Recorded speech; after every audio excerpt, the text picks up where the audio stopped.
Hey guys, good to see you again. So I'm excited to kick this back off and to complete the series that we started, which was taking a look at the 16 voltological combinations which emerge when we combine the principles that we first looked at in the beginning of this series. So we looked at all of the delta and the beta types. Then we started to look at the gamma types. The last two we did were the TE&I and the NITE. So I just want to use this opportunity as a recap of what we're seeing so far. So for starters, we are simply observing what happens when we cluster people together who have the same Vultology, the same expressive profile. And we're seeing what that says about their psychology. We're literally using a spreadsheet, Excel sheet, and putting down information from either biographical information, what they're saying, career information, etc., and seeing if there's patterns in that. So in that case, we're letting the data lead and guide us into a definition of what that Vultology cluster means psychologically. But the point of this video and in this series isn't to act as a kind of controlled scientific study. That is something that needs to be done in a different sort of way, but to present you with the initial idea and observation that you can then test, and not just you, anybody who wants to. So I just wanted to reiterate that one more time, and again, get you to see for yourself or try to test these ideas out in your own world and see if they apply or not. So the next type we're looking at now is the FiSe, and this type would be similar voltologically to the FiNe that we saw previously. The difference in this case would be the NE versus the SE. So we're going to look at what happens if you look for people who essentially look like the FiNes, but the main difference is they have that SE Vultology. Does something else happen? And we're going to begin to investigate that question, starting with a familiar sample. This was Marylin Monroe, which was used as an example of an Fi lead. So first of all, we already went through the Fi Vultology, so I'm not going to reiterate that too much here. But the SE can be seen in for example, the sharpness of her eyes. Unfortunately, since she is from a different era, her videos are a bit more low resolution. So to supplement, we're going to look a little more at still photos, which have higher resolution. So here, for example, you can see her ocular tension. It has these raised outer edges of the brow, the top area around here, and a little bit of a lowering of the upper eyelid. You can see here the lowering is a bit more pronounced, and you have a sharper area around the eyes. So these are Marylin Monroe's eyes, even though the low resolution here may not capture it, but you can still see it here, for example, the sharpness here, and the intensity of the scowl, for example, right there, which happens when there's that ocular tension. So this is in contrast to what we saw of the FiNes, for example, here with Frida, where the eyes have a bit more doe eye look to them, as you see here. That's quite different from these eyes. So there's a difference in the eyes between these two individuals, and her eyes are much more wandery, scattered around, looking around, whereas, as you'll see here, her eyes are much more selective in their attention, off to the side, straight down, not doing a lot of scattered wandering. So now we're going to take a quick look at what she says in her videos. Greatly. I think when John Huston wanted me for the part in Asphalt Jungle, and I think when Billy Wilder wanted me for the part in 7 Year Itch, I think that was very important. Also, working with my coach, Natasha Leitez, she's helped me very much from the very beginning. And I also got a great deal from attending classes with Michael Chekhov.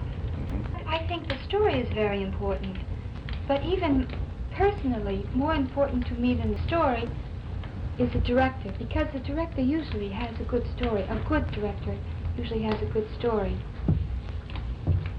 A director, I think, can contribute a lot, because when you feel that when you're acting and the director is with you and not just sitting by as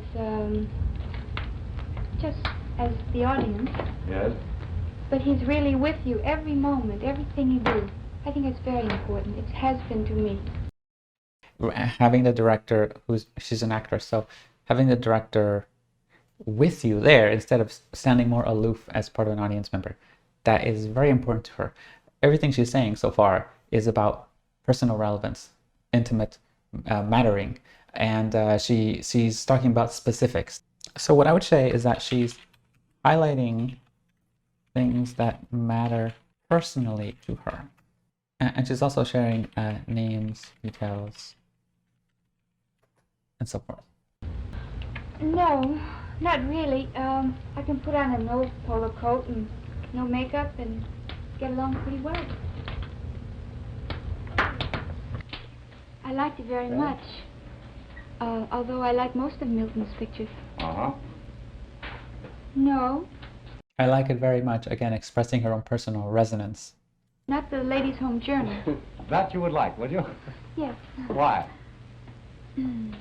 Well, I used to long for it. Here's one image of this magazine. So she wanted to appear on this magazine, and she's talking about how this was an aspiration for her.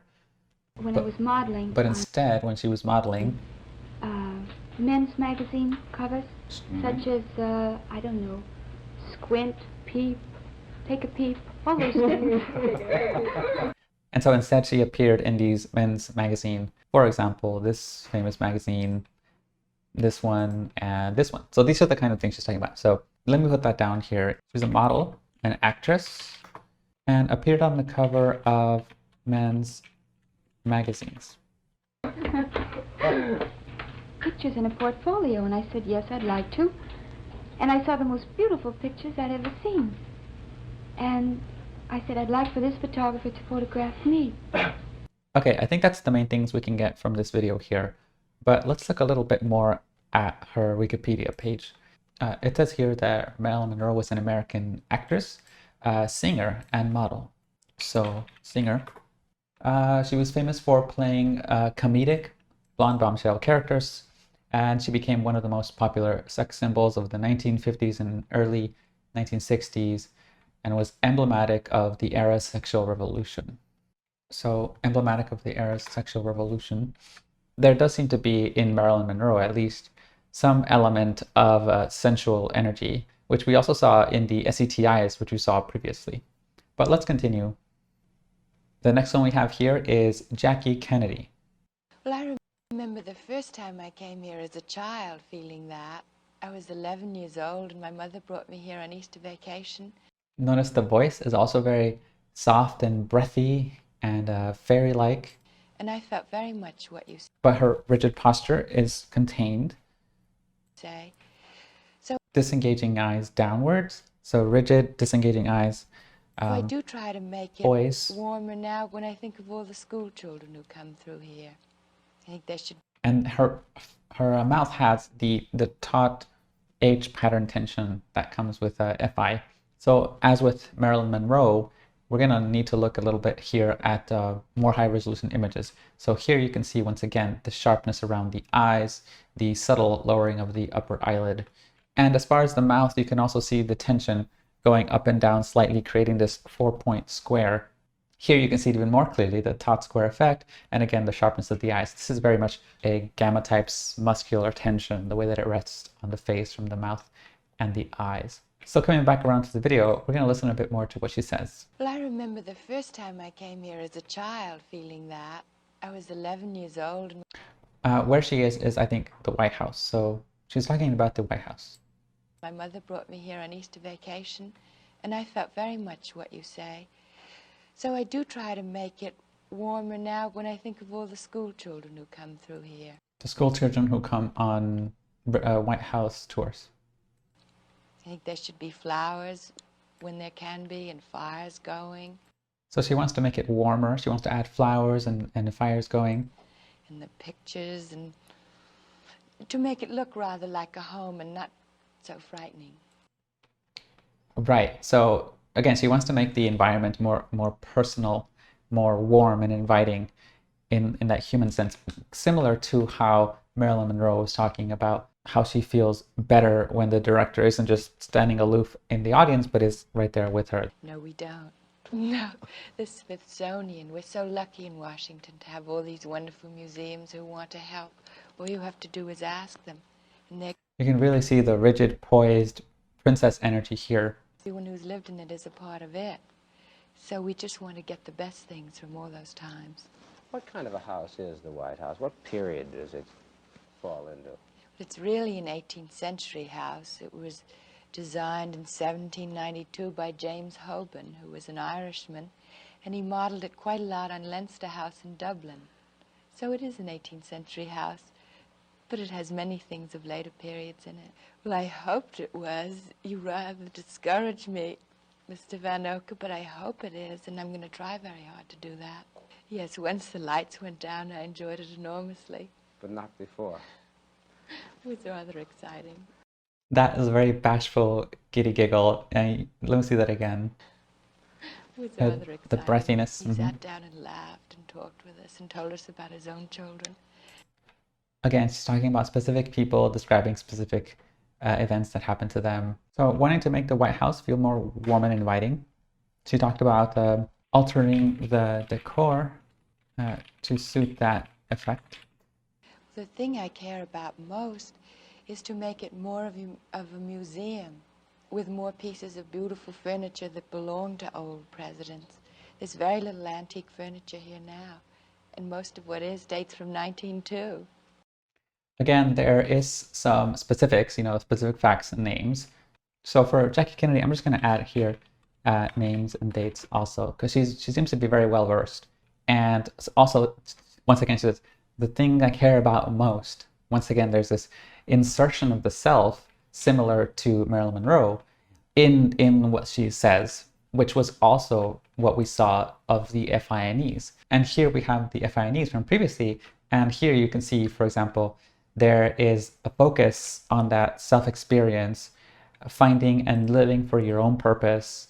Amy here would talk in a very candid way about feeling hurt, insecure, or lost. Selena here would say that her subjective experience of the world is the most valuable thing to her. So that same self-referential aspect, and it's a very intimate, personal self-referential way of speaking, is reflected in both the FINEs, but also in so far what we're seeing from these two samples. And for example, we can see that by the way her Wikipedia page reflects that. It says here that Jackie Kennedy was an American socialite, writer, photographer, and book editor who served as First Lady of the United States.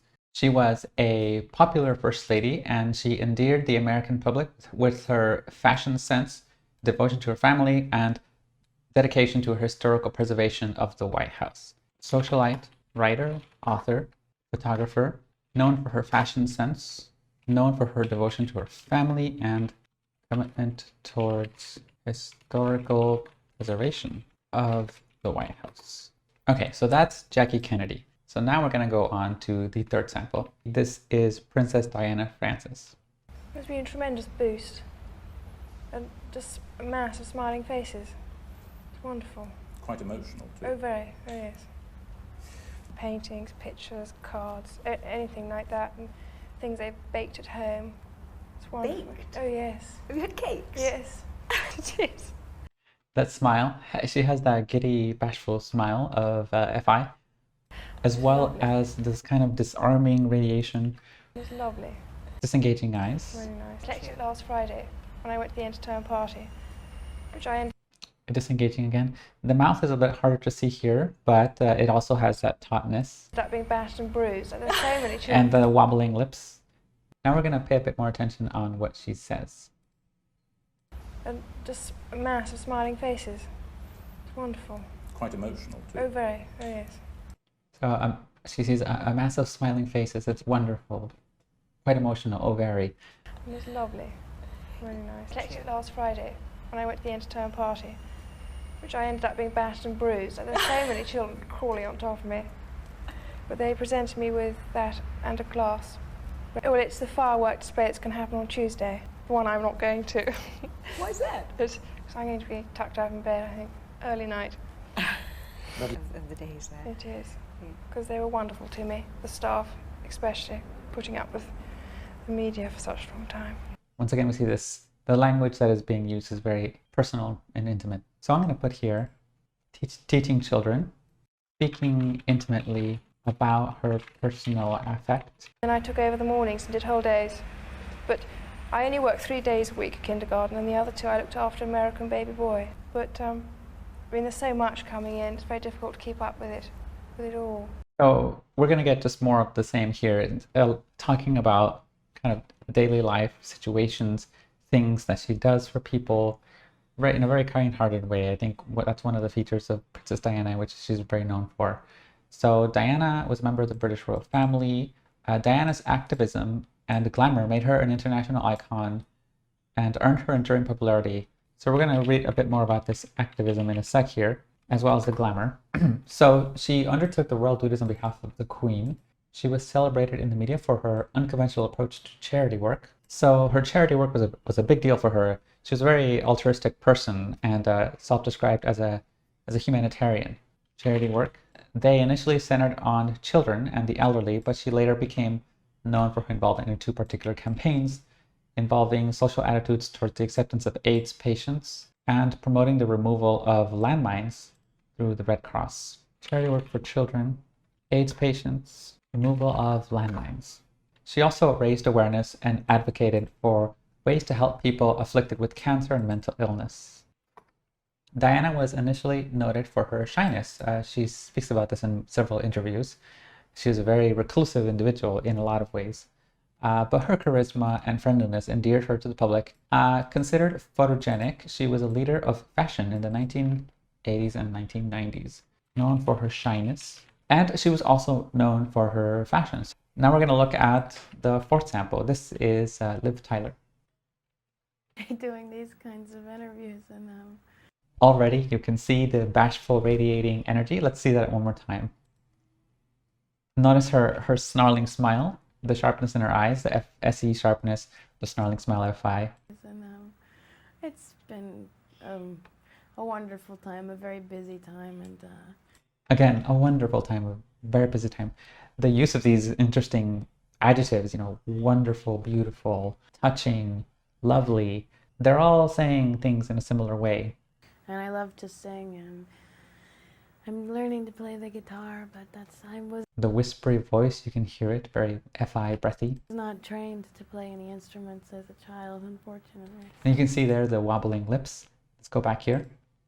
Here, for example, you see that. Unfortunately, so I am keeping my feet on the ground is not hard for me. I have a wonderful family that helps me as well. There's wonderful again. Notice that she's very poised. She has this retreating energy. She's privately kept and disengaging her eyes down. That's the JI, so we can see the JI lead. I have a wonderful family that helps me as well. Didn't you do 4 films in about 18 months? Or is it 3 films in 18 months? I've done these 3 films in a year. This Yes. one and the last 2 that I just completed. But before that, I did a couple in 18. Yes, yes. But it was just absolutely beautiful. Candles everywhere, and wine, and people dancing under the stars. And Once again, we see this being affected by the aesthetics of a context and speaking about the aesthetic affect with a very personal, intimate testimony. Presents? Yeah. What kinds of presents? I don't really remember everything because it was a long time ago, but I remember my friend Ignazio, who plays the boy that I am with in the end of the movie, gave me this beautiful antique box that has a little tiny key about this big Meticulous hands, you can see the way that her fingers become delicate. that you can keep. I've still got flowers and lavender in it that I got taken from Italy. So flower and lavender, she's describing again a gift that she got, but going into the details of it, noticing those details, which isn't nothing. It's actually a focal point. When a person speaks to you about something, they may or may not choose to describe it in so much detail or in vividness. So she's choosing to, as with all these, relay information in a way that highlights specific details about that information, in a way that highlights the personal, intimate mattering, the relevance of that detailed information to themselves. So that's the pattern that we're seeing here. Okay, so let's put here a few things. Liv Tyler, actress, once again, speaking intimately about her personal affect, vivid details. And we read here, Liv Tyler is an American actress, producer, singer, and former model. Producer, singer, model. And then, of course, she's known for playing Arwen in The Lord of the Rings, but that's neither here nor there. Although it is interesting that she was cast as what is essentially an elvish princess. And, well, that isn't entirely irrelevant because this is for a different discussion, but the roles that are assigned in the film industry to specific people are in part a reflection of, let's say, an actor's capacity to act within a range, but also the people who choose people to play different roles often choose people who play roles that fit the actress or actor themselves. And so if you see somebody who off camera very much displays the princess energy, then she's more likely to be cast in a show where she portrays a princess, for example. All these four individuals represent a specific shade of FISE. It's this very prim and proper shade of FISE, a very ladylike shade. But that is by no means the only shade that they come in. So now we're going to look at quite different shades of FISE, beginning here first with Marina Abramovic. I mean, there are so many truths. And so first, a bit of Vultology. You can see the poised, receding posture, the meticulous hands, the disengaging eyes, the rigidness. It's so important, I talk from the perspective going out and then back in.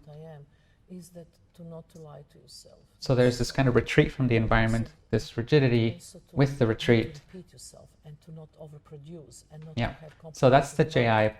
Now also we can see here in her ocular attention is very sharp, very acute. And also we can see in her affect, her mouth has tension here by the nose and here down, creating what we call the 4-point pulling effect. So you can see the gamma Vultology here and the JI Vultology.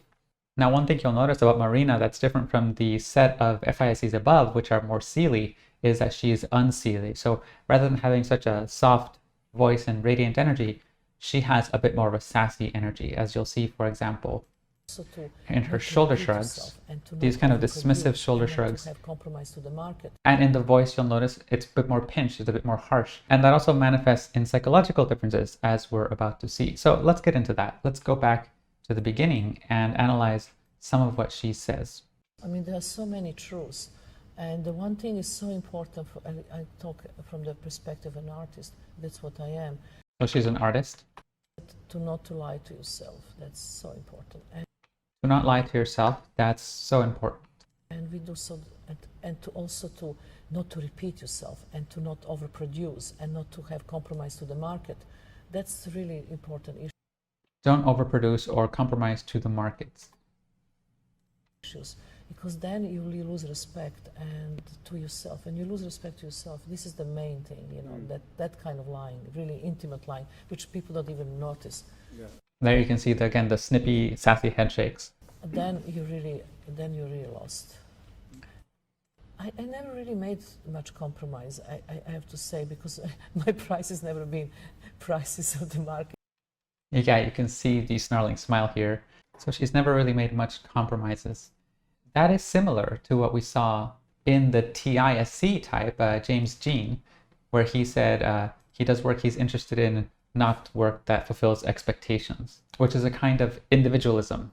That is a motif we saw with the TICs, also with Yayoi Kusama, similarly doing these very out-of-the-norm artworks which resonate with herself. We're also seeing that same attitude articulated with Marina. So I'm going to add here individualism to her as well. Astronomical. I just was so impressed when there was the 2 years. So that kind of thing is connected, but in the same time, you know, the art is not about commodity and definitely not about the money. I mean, I don't mind if artist is rich. Is a side of, I always see this as a side effect, you know, but it's about the work itself. It's about, you know, quality, and it's about that entire, you know, dedication, what you're doing and what you want to do. And I really think that So art is about the work itself, the quality, and the dedication. in many ways it's so easy to put human spirit down. You can do so fast. But to elevate human spirit, that's really our task, which I think that so many artists forget to do. So to elevate the human spirit, not to put it down. Somebody, if you want to be an artist, how you know you're an artist? First, what makes you an artist? How you know? And I really believe that it's same like you never question breathing. When you have to breathe, otherwise you die. If you really wake up in the morning with ideas and you have to make them, that pretty much makes you an artist. So being an artist is like breathing. You know if you can't not do it, okay? Art is absolutely not about gender. Art doesn't have gender. Doesn't matter who is making it. It's good or bad art, and this is all what matters. Why are there so many more male artists? It's very simple. It's very simple. The answer on that question, because women don't like to sacrifice as much as a man. Women want to have family and want to have children and they want to have everything and plus to be artists. You know, bad news, you can't do it. You have the one energy in your body. All energy we have is basic sexual energy, who can be transformed into creativity. So you have one energy in your body, base sexual energy, and that can be transformed into various means. That's kind of like the libido, right? Very interesting idea. Okay, that's just a little clip from this video of Abramovic, but there's a lot of other videos with a lot of different things that she says. So I just want to show you at least one more video where she talks a little bit more about her ideas. My view of the world is the view of an artist's view of the world. And how I see the world now. You can see how her eye toggles were pointed eye toggles, left and right only. Again, the tension, the sharpness here, very gamma appearance. I'm so busy actually, not so much about this century, but about 21st century, more even than this one we're living in. But I Disengaging really eyes. believe that the future, this 21st century, will be a world without really art in the kind of sense we're having it now. There will be the world without objects, where the human being can be on such a high level of the consciousness and kind of strong mental state that they can transmit the thoughts and the energy to the other people just without actually having objects in between. So there will not be sculptures and no paintings, no installations. There will be just the artists who stand in the front of the public, and the public who is developed enough to can receive such a message and such energy. So I'm going to write here, artists can convey their message mind to mind, not via medium. So the artist just standing there and you receiving them. So getting rid of that medium in the middle between one mind and the other, receiving the message, whatever the artist wants to put out to them. She believes that's a future that is coming that can allow that. And she literally does some of this in her work. So this is one of her art performances, and she just stands there as her authentic self, just revealed fully, for others to take that in, take that energy in, and receive that affect. And here's another one of her performances. Here, somebody would have to walk through her and another man standing completely naked. And this is the art piece itself. And so you can see it's very evocative, it's very sensual. Here's another art piece by her in which she's lying down with a skeleton on top of her. And here she is again holding a skull. There's a lot of macabre in her artwork. As we can see here also, for example, here she is with a pile of bones. And she also experiments in her art with certain kinds of occult symbology. So here she cut a pentagram on her stomach. This is blood, this is not fake. So now it really hits home when she says things like that artists have to be true to their truth, to this level where you're unafraid to show your authentic self at the most extreme way possible. A kind of self-exposure, as it were. A kind of ultimate self-exposure. So coming back to the motif matrix, I'm going to add here using nudity in artwork to convey truths, skeletons and macabre, and occult symbology. Here's another one of her art pieces that has occult symbology. This is the goat, and the way that she's holding it is very reminiscent of the Baphomet symbol.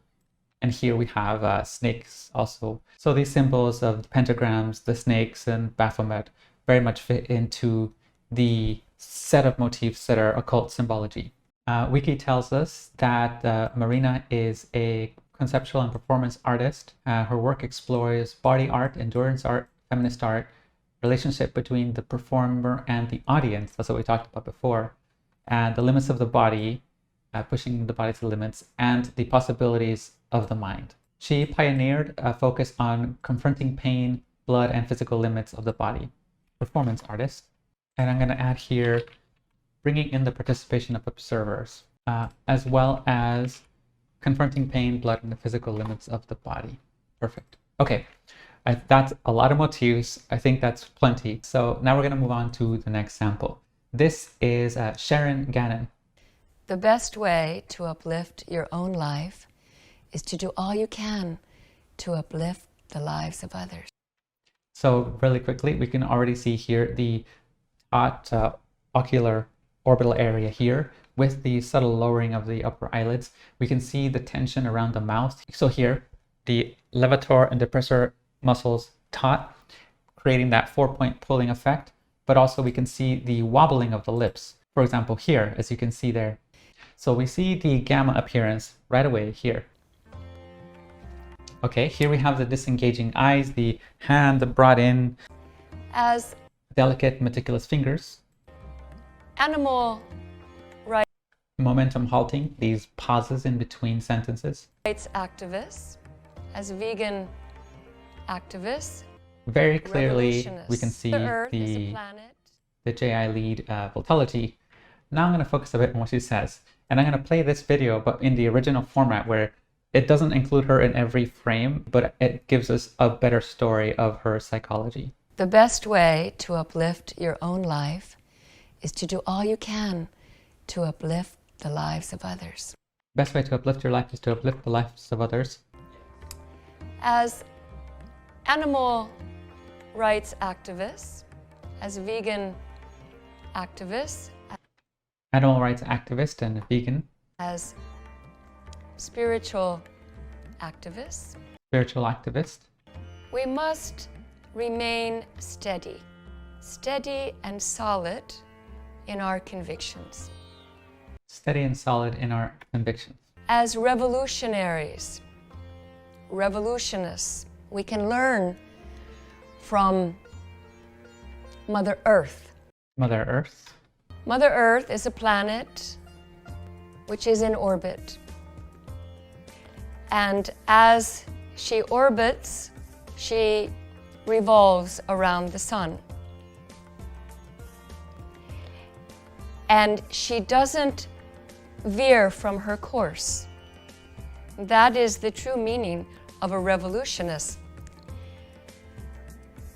No matter if the Earth is bombarded by asteroids or comets, she does not run away, she doesn't get distracted, she stays on course.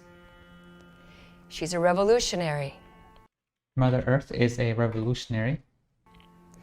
This is the kind of commitment we need to have.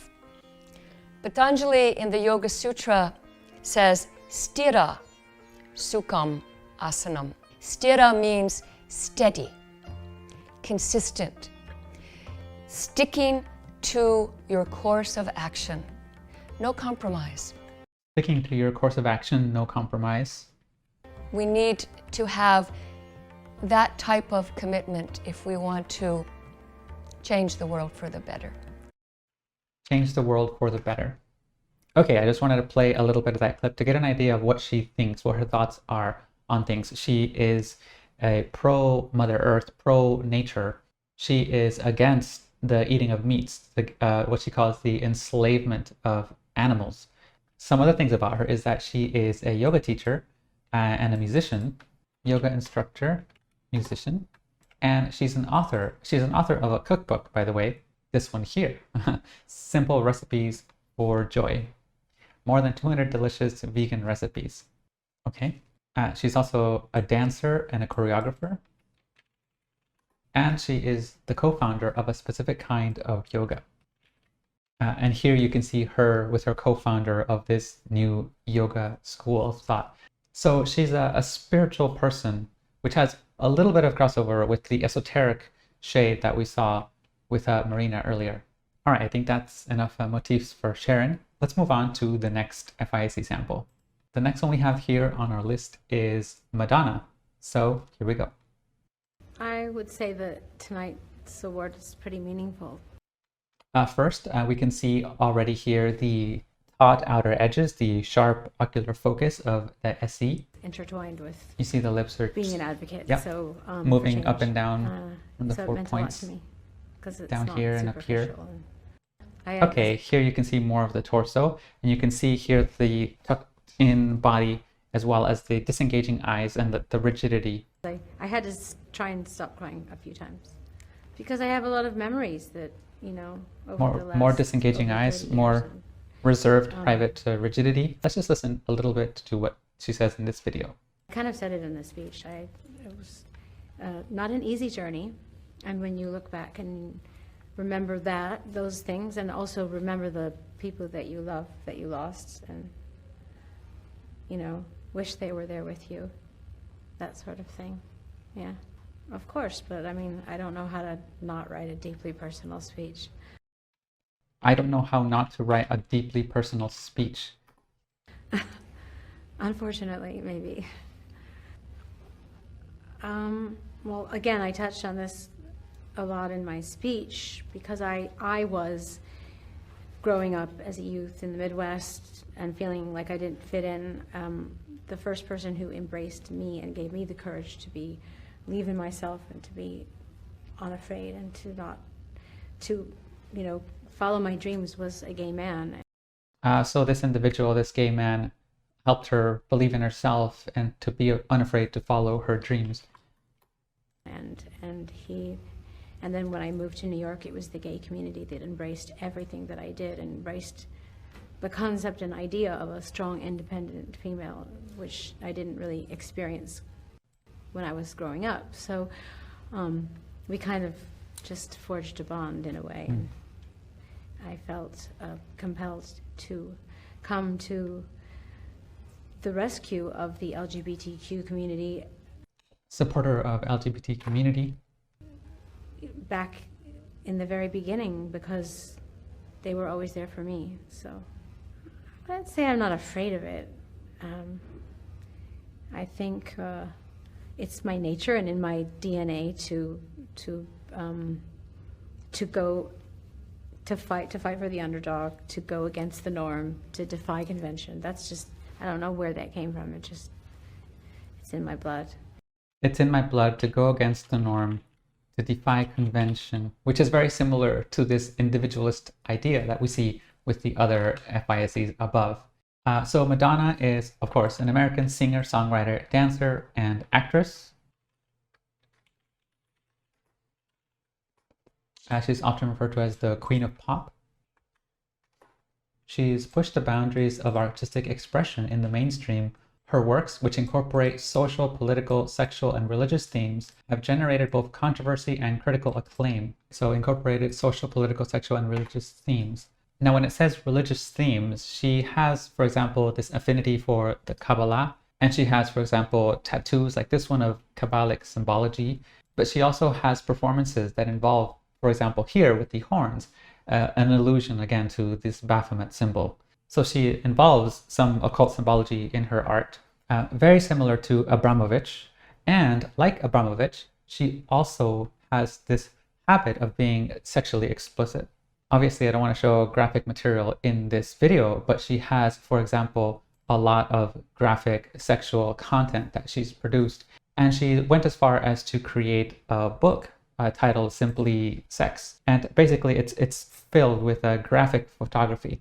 So I'm going to add here some occult symbology and erotica, for example, in the Sex by Madonna book. Now, there's something that needs to be clarified about this motif. So here we have Madonna with her erotica, and up above we saw in Abramovic also this self-display, also occult symbology, but this tendency to want to be sexually explicit. And we also saw in Marilyn Monroe that she was emblematic of a sexual revolution, and she herself was also explicitly photographed. What's going on here? What I would say is that the main theme here is exposure, self-exposure, which ends up needing to include sensuality if one is to be truly authentic. They don't hold anything back from their expression, which makes it so that they also include the sexual. But it's also because the sexual is a strong energy source, as Abramovic put it. It's the source of all the energy of the body. It's a very Freudian idea, right, of sexual libido being the primary energy of the psyche.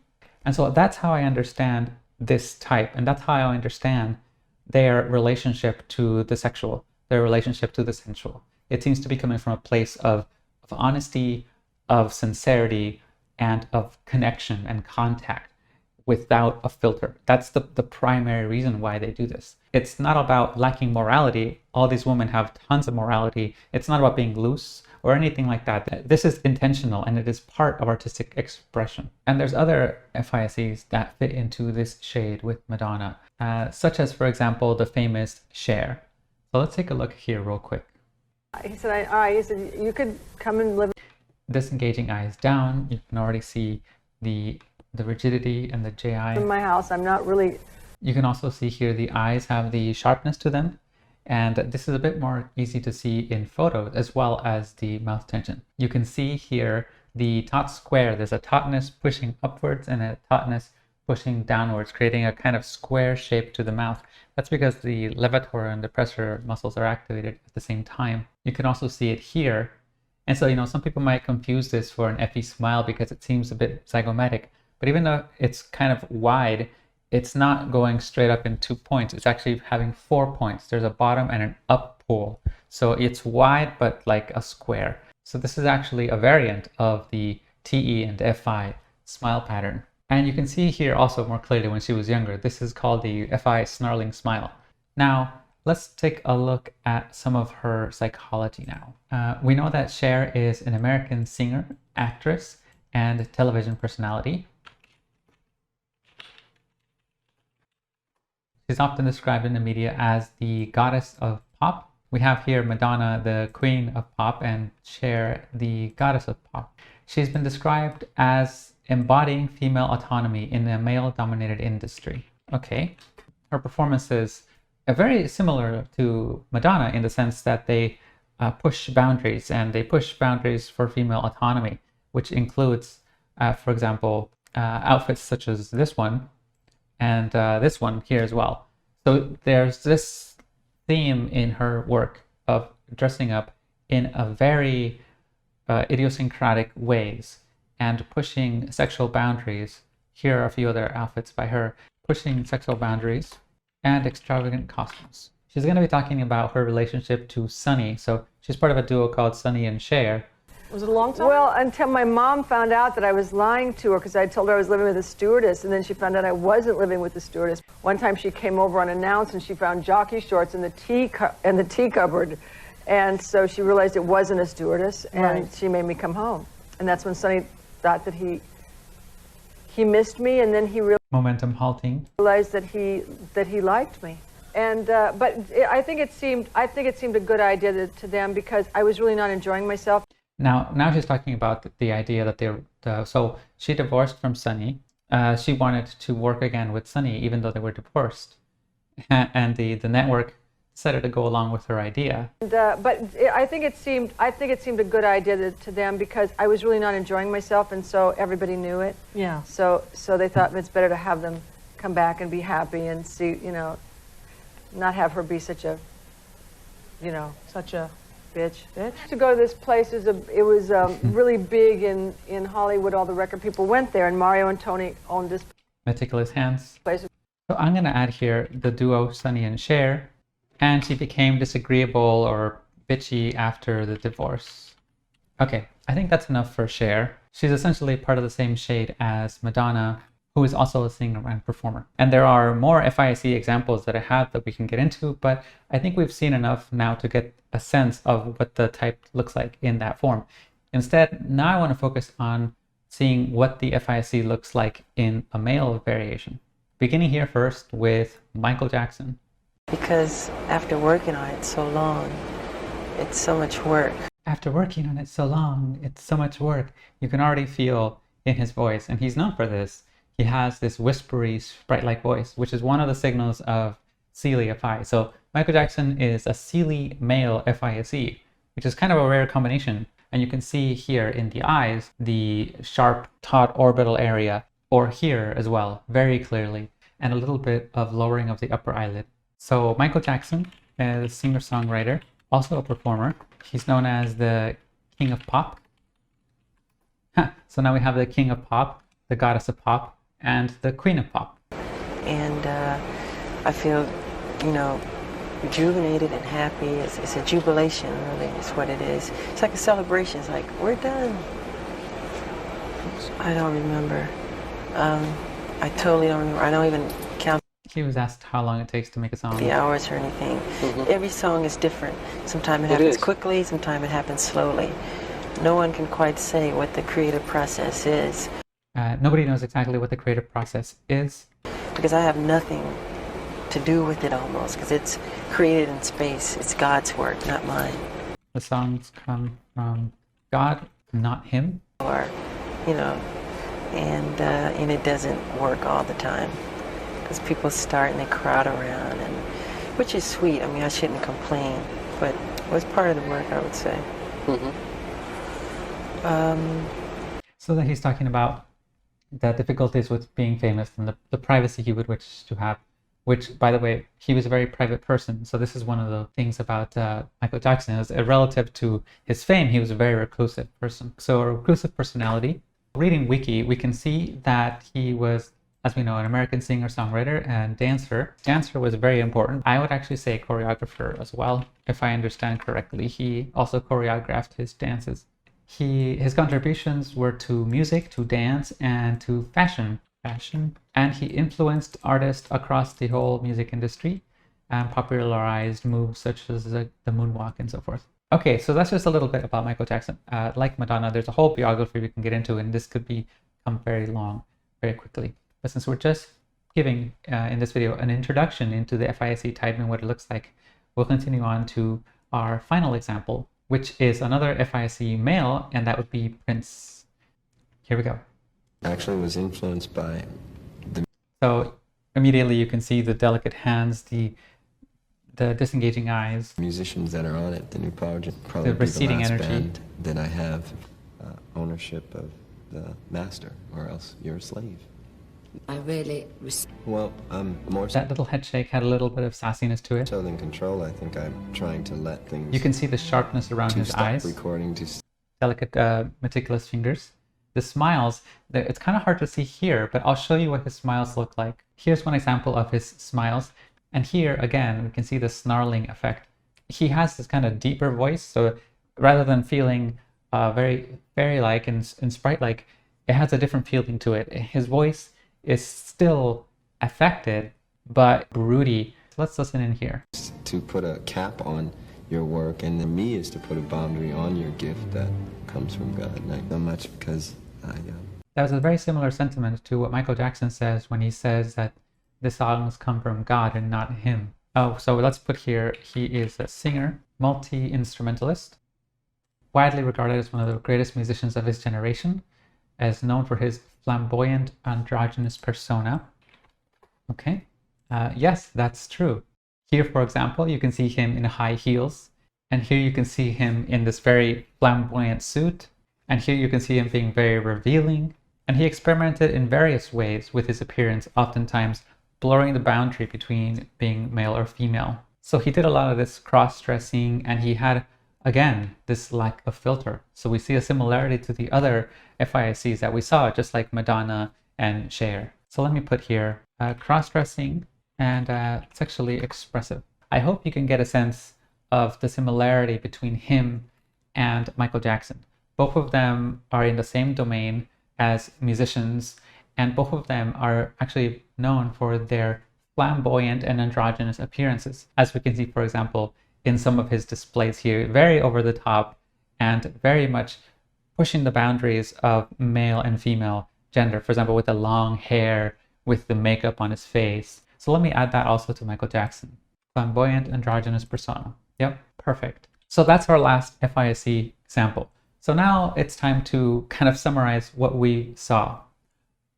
Overall, with the FISEs, what we see is that there is, across the board, a general highlighting of things that are of personal relevance to them. The language in which they speak often speaks with adjectives that are very effective, such as beautiful, wonderful, joyous, or the opposite if they're painful, hard. The other aspect of all these types is a focus on the aesthetic. There is a big focus on fashion, on modeling, the environment, taking care of the aesthetics around you. And that attention extends in some cases, such as with Abramovic, into the sensual, to where there is displays of nudity and there's expression of oneself, which goes hand in hand with this radiant, authentic expression of how they feel. So you get this kind of candid sensuality, and that exists both in the male and the female examples. Okay, so now that we've completed the FISE samples, we're going to move on to the next type. See you guys.